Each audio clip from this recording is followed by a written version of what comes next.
Good afternoon my dear taxpayers. గత చాలా సంవత్సరాలుగా ప్రతిసారి కేంద్ర బడ్జెట్ ప్రవేశపెట్టే ముందు సోషల్ మీడియాలో రకరకాల వార్తలు, అంటే దాదాపు డిసెంబర్ నుంచి రకరకాల వార్తలు. ఎందుకంటే శాలరీడ్ పీపుల్కి ఇంత రిబేట్ ఇవ్వబోతున్నారు, ఇంత ట్యాక్స్ స్లాబులు మారబోతున్నాయి, ఇంత ట్యాక్స్ బెనిఫిట్ వస్తుంది, అది ఇదని వదలగొట్టడం వల్ల ప్రతిరోజు ఒక కొత్త ఆలోచనతోటి బడ్జెట్ కోసం ఎదురు చూస్తున్న వాళ్ళు మ్యాక్సిమం శాలరీడ్ పీపుల్ అయి ఉన్నారు. కానీ ఇవాళ జరుగుతుంది ఏంటంటే ఆ, కానీ ప్రతిసారి కూడా వాళ్ళ ఆశలన్నీ అడియాశలే అయిన సందర్భాలు ఉన్నాయి. కానీ ఈసారి బడ్జెట్ చాలా డిఫరెంట్గా ఉంది.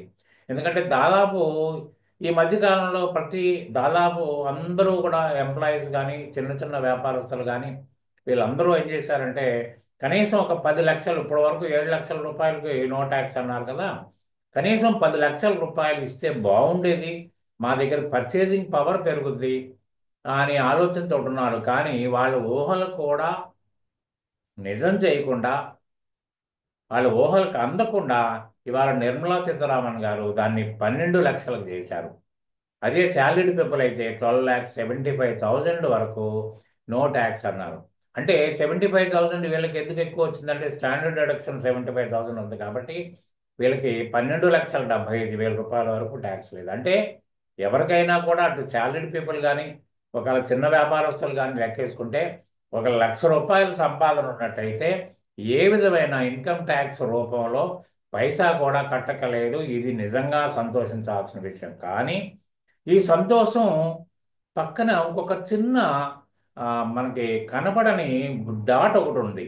ఆ డాట్ ఏంటంటే వాళ్ళు ఏం చెప్పారంటే మీకు 25,000 రిబేట్ నుంచి 60,000 రిబేట్ ఇస్తాము, కానీ మీకు ఓన్లీ మీ మెయిన్ యాక్టివిటీ ఇన్కమ్ మాత్రమే ఉండాలి, కానీ అదర్ స్పెషలైజ్డ్ అసెట్స్ మీద వచ్చే ఇన్కమ్ మాత్రం అయి ఉండకూడదు. అదేంటంటే క్యాపిటల్ గెయిన్స్. అంటే దాదాపు ఇవాళ సాఫ్ట్వేర్ ఎంప్లాయీస్ కానీ ఆ, తర్వాత అదర్ గవర్నమెంట్ ఎంప్లాయీస్ కానీ కొంతమంది హై శాలరీడ్ పీపుల్ దాదాపు అందరూ షేర్స్లో ఇన్వెస్ట్మెంట్ చేసిన వాళ్ళు ఉన్నారు. తర్వాత హౌసెస్ కన్స్ట్రక్ట్ చేసి దాని మీద ఇది చేస్తున్నారు. కానీ ఇటు క్యాపిటల్ గెయిన్స్ కనుక ఉన్నట్టయితే ఆ ఇన్కమ్ కనుక మీ ఇన్కమ్ రెగ్యులర్ ఇన్కమ్లో కలిసినట్టయితే ఇది వర్తించదు. అంటే అప్పుడు ఎంత వర్తిస్తుంది? మీకు శాలరీడ్ ఎంప్లాయీకి అయితే 7,75,000 వరకు నో ట్యాక్స్, అదర్స్కి అయితే 7 లక్షల వరకే ఉంటుంది. అది మీరు గమనించండి. కానీ బాంబే హైకోర్టు ఒక విషయం చెప్పింది ఈ విషయంలో ఏంటంటే ఇది అన్యాయం, ఇలా ఉండొద్దు, అందరికీ ఒకేలా ఉండాలి కానీ అనే ఒక మాట ప్రస్తావించడం జరిగింది. కాబట్టి ఎందుకంటే ఇది నిర్మలా సీతారామన్ గారు పార్లమెంట్లో ఒక విషయం చెప్పడం జరిగింది ఏంటంటే ఇవాళ డిటిసి అంటే డైరెక్ట్ ట్యాక్స్ కోడ్ అనేది ఒక కొత్త ట్యాక్స్ అమల్లో, ఇప్పుడు 1961 యాక్ట్ మనకు ఉంది. ఇవాళ కొత్త యాక్ట్ అంటే చాలా మార్పులు చేర్పులతో యాక్ట్ చేస్తున్నారు. కాబట్టి ఇప్పుడు క్లారిటీ లేని ఐటమ్స్ ఏదైతే ఉన్నాయో దాని క్లారిటీ ఇంకొక 1 వీక్లో వచ్చే అవకాశం ఉంది. కాబట్టి ఆ, అంతవరకు మనం ఎదురు చూడక తప్పదు. కాబట్టి ఇప్పుడు ఈ ఆనందాన్ని మనం ఇలాగే పదిలపరుచుకుందాం. అన్నారా? ఇది ఇది ఇది దీనికంటే కిందకి దిగదు, అది మాత్రం గుర్తుపెట్టుకోండి. తర్వాత మొన్నటి వరకు సీనియర్ సిటిజన్స్ సంపాదించిన వడ్డీ అంటే సేవింగ్స్ బ్యాంక్ ఇంట్రెస్ట్ కానివ్వండి, ఆ, తర్వాత పోస్ట్ ఆఫీస్ కానివ్వండి, ఏదైనా కానివ్వండి, ఏ ఇంట్రెస్ట్ అయినా 50,000 రూపాయల వరకు టీడీఎస్ లేకుండా చేశారు. తర్వాత వచ్చేసి ఆ, ఇన్కమ్ ట్యాక్స్ ఎగ్జామ్షన్ కూడా ఇచ్చారు, ఇన్కమ్ ఎగ్జామ్షన్ ఇచ్చారు, దాన్ని ఇలా 1 lakh చేశారు. ఇది వెల్కమింగ్ పాయింట్. తర్వాత ఏంటంటే మొన్నటిదాకా మీకు 2 ఇళ్ళు ఉన్నాయనుకోండి, ఒక ఇల్లు మీరు సెల్ఫ్ ఆక్యుపైడ్గా పెట్టుకుని రెండో ఇల్లు అద్దెకి ఇవ్వకపోయినా అది మీ బంధువులకో అమ్మా నాన్న ఎవరున్నా కూడా మీరు దాన్ని డీమ్డ్ లేట్అవుట్ కింద భావించి ఆ చుట్టుపక్కల ఆ అటువంటి హౌస్కి ఎంత రెంట్ వస్తుందో చూసుకొని దాన్ని కూడా మీరు ఇంక్లూడ్ చేసి మీ ఇన్కమ్ని పెంచాల్సిన అవసరం వచ్చేది. పెంచినప్పుడు ఆటోమేటిక్గా ట్యాక్స్ కట్టాల్సి వచ్చేది. కానీ ఇప్పుడు దాన్ని 2 ఇళ్ళు చేశారు, ఇది కూడా వెల్కమింగ్ పాయింట్.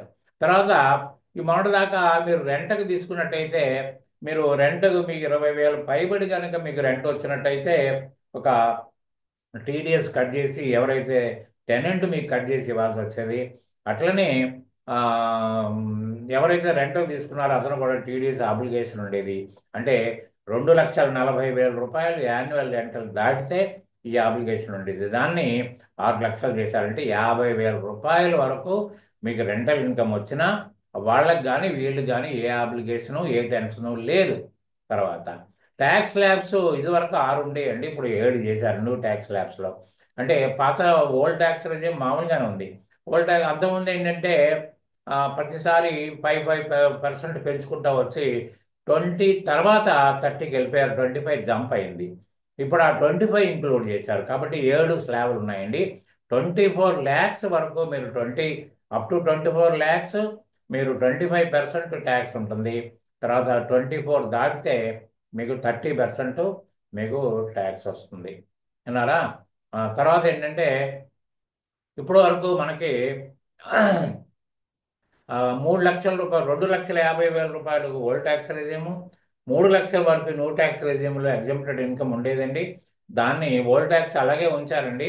న్యూ ట్యాక్స్ రెజీమ్లో మాత్రం 3 lakhs నుంచి 4 lakhs చేశారు. తర్వాత అప్డేటెడ్ రిటర్న్ 2 years వరకు మీరు ఒకవేళ రిటర్న్ ఫైల్ చేయకపోయినా, రిటర్న్ ఫైల్ చేసిన దాంట్లో లోపాలు ఉన్నా, అంటే ఏదన్నా ఇన్కమ్ మీరు మర్చిపోయినా లేకపోతే ఏదన్నా జరిగినా కూడా మీరు దాన్ని రివిజన్, అప్డేటెడ్ రిటర్న్ ద్వారా మీరు రివిజన్ చేసుకోవచ్చు. దానికి 2 years వరకు టైం ఉండేదండి. దాన్ని it is extended to 4 years now. దాని తర్వాత ఏంటంటే 87A ట్యాక్స్ రిబేటు ఇదివరకు మీకు న్యూ ట్యాక్స్ రిజియంలో 25,000 ఉండేదండి. ఓల్డ్ ట్యాక్స్ రిజియంలో 12,500 ఉండేదండి. ఈ 25,000 ట్యాక్స్ రిబేట్ని మీకు 60,000 చేశారండి. కానీ ఓల్డ్ ట్యాక్స్ రిజియంలో యథాతథంగా ఉంచారు, ఏ విధమైన మార్పు చేయలేదు.